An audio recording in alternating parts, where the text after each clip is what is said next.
The US campaign countdown now very much on for who'll be ensconced inside 1600 Pennsylvania Avenue in just 5 months' time. What indeed is playing out on the hustings as much as in the hallowed corridors of power in Washington between Obama and his challenger Mitt Romney?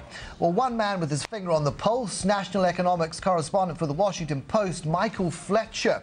He's chronicling every move the Obama administration makes, there indeed through the Bush years too, and co-author alongside of Supreme Discomfort, the divided soul of Clarence Thomas, Supreme Court Justice, published by Doubleday in 2007. Well, Mike Fletcher is in Sydney as a guest at the US Studies Centre, University of Sydney, and he joins me now. Warm welcome to you in more ways than one. Good to be here. You know, let battle commence. You've seen so much close up. At this point in time, without picking winners or losers, are we looking at a close contest, or is it too soon to tell? I think we are. We are. And these days, I'm spending my time kind of looking at the economies in the swing states. There are 6 to 7 states in the United States that are going to determine the presidential election. Because the way our politics work, the West Coast and the East Coast are Democratic, the South is solidly Republican, and much of the Midwest is solidly Republican. So you have several states where the voters go back and forth between parties. And I think the state of the economies in those states will determine the winner here. So I've been spending my time going around to the states. I've just really started this enterprise. I'll be doing this now to the end of the election, looking at the economies and also trying to get a sense of how the economic sort of distress people, is feeling is shaping the political landscape. I'm assuming you're meaning the likes of Iowa in all of that. How cynical are people on the ground about the kind of pork barreling that goes on with the two candidates? So they come in on their campaign buses or their corporate jets, and then they're out just as soon as they've arrived. And it's like the ground shakes for 5 minutes. Right. Oh yeah. People, people, I don't think pay much attention to that. They're very cynical about it. They're excited, say, if they see the presidential motorcade or if they see Mitt Romney at a rally or something like that.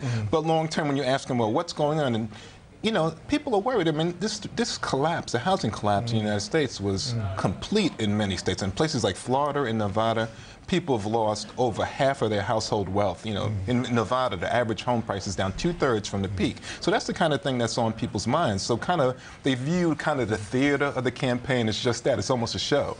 But when they look at their lives, there's some real pain there. And I think they're making a judgment about who is it that's going to help get me from here to where I need to be.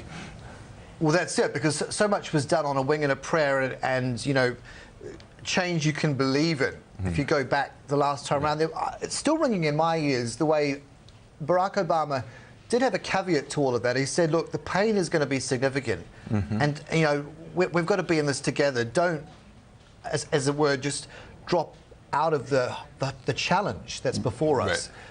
Has he still got people on his side, or has he kind of gone the Washington way of lobbies went out, the people come second? Well, he still makes appeals to the people, obviously, but there's never going to be that enthusiasm you get with an election, and that's just the reality. People have lives to lead. This was kind of a movement. It was a historic presidential campaign. He won, and he had kind of this vague canvas in many ways, and people wrote their hopes onto him. And in many ways, he didn't, wasn't that specific, because I think what you said is exactly what he said. We need to keep working together. I can't do this by myself. But we saw even when he passed health care reform, he tried to activate kind of his political base to kind of be almost a citizen's lobby for that. And it wasn't that effective.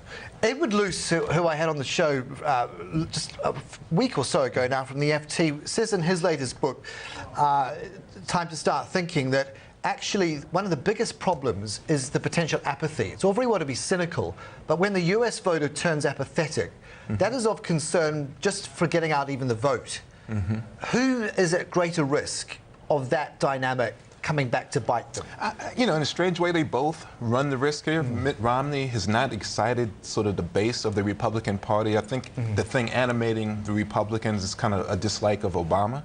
It's not so much this warm embrace of Romney. I think there's still suspicions about his true ideology. Is he a true blue conservative because he's a guy who's moved a long way. And well, speaking of that one, I just want to get the foreign take on it's intriguing because you go to the UK, the Daily Mail, chattering classes are all over that paper, and the media's synced into it. But looking at some of the interpretation of what his campaign's about, are you alarmed? I don't know if we can even bring up, some instances of just a focus almost disproportionately on his religion. How is that in America perceived? Well, it was a big worry of Mitt Romney during the primary campaign, and he almost didn't talk much about Mormonism. He gave a big speech about it during the last time he ran 4 years ago, because the Republican Party, of course, is animated more by religion. But now in the general election campaign, I don't think it's a big issue. I think look what they're making. They're making all a lot of play on this in the UK. Hello, that looks like thermal underwear. And Bill Maher talks about the magic underwear. And but is that actually though for the evangelical states? I mean, we can't ignore them, can we? Not at all. You talk about swing states. How key are they in this election? I mean, you mean the evangelicals? Yeah.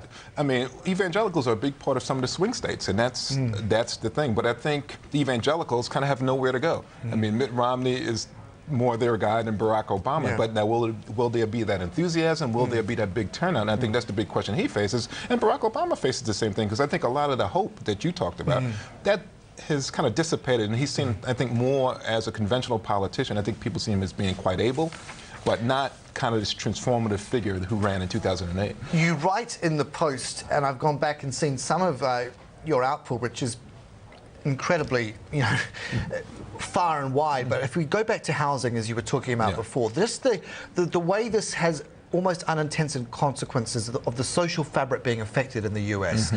Staying at home for longer. Right.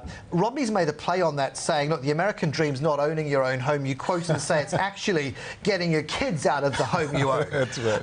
He says that tongue-in-cheek, but is that actually a good thing for the US, that there's more cohesiveness in society? I mean, in a sense, there could be, but I don't think it's perceived that way. People are used to having their kids move on, and what young people are facing is a huge debt load. And people who are able to go to college, college has become so expensive, and that's the big ladder to the middle class in America. And the whole notion of kind of the American dream, the idea of social mobility, is being challenged right now, and I think people are very uncomfortable with that. And so when he says that, people chuckle, but people are uncomfortable. I mean, this cohesion's one thing, but Americans are kind of an independent lot. You want your kid downtown in the apartment, and it's almost then like the multiplier effect, if not the unintended consequences of the furniture retailer that's denied the sale on another sofa or a king bed, because hello, where's the demand? Right. There's no new households. There's fewer new households being formed, and like you said, it becomes almost a reinforcing cycle. What are they going to do about it? What breaks the chain? Well, that's the thing. I don't think there's an immediate break coming, and that's what many economists tell you. I mean, because the real underlying problem is the debt that many households are carrying, the government's carrying too much debt, and it's, I think, a long-term project to sort of get out of that. I mean, there are a lot of things you can do short-term to get stimulus, but that's where the kind of political gridlock is a problem in the United States, because you can't agree on these things. And maybe after the election, there'll be some clarity. It'll be kind of clarifying. Well, let's talk another gridlock issue. That's immigration. Because if you go back to 2001, for goodness sake, September 11, you've now got the likes of Fareed Zakaria saying, as you well know, the change that's kicked in since, we might be concerned about letting in the next proverbial Osama bin Laden, but we're also denying entry to the next Bill Gates in the process. Right, exactly. And we need to strike a balance. But again, this is where the weak economy hurts, because Americans are saying, well, hold on, we can't get jobs. We don't want to bring even smart people in, because Americans need to be filling those jobs. Americans are suspicious, even though it's a country of immigrants, obviously. There's this kind of notion like once you're in, everyone else is an outsider. And I think that's exacerbated in times of economic stress. Even though once you're in, the criticism even of graduates at the Ivy League universities, why aren't we clipping a green card onto every graduation certificate?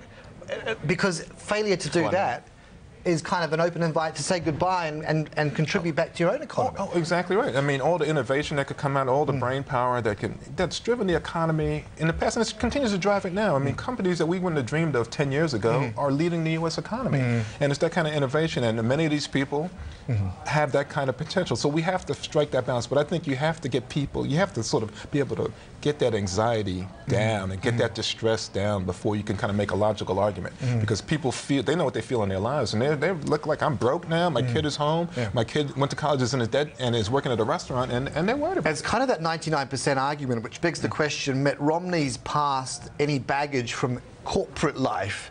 Does that act as, if anything, a black mark against him in the run-up to this election? It's been interesting. You know, Barack Obama's tried to make it, use it as kind of a cudgel against him, saying, you know, he was a Bain capitalist, venture capital stuff. He's the guy who, you know, who bought your company and put you out of work.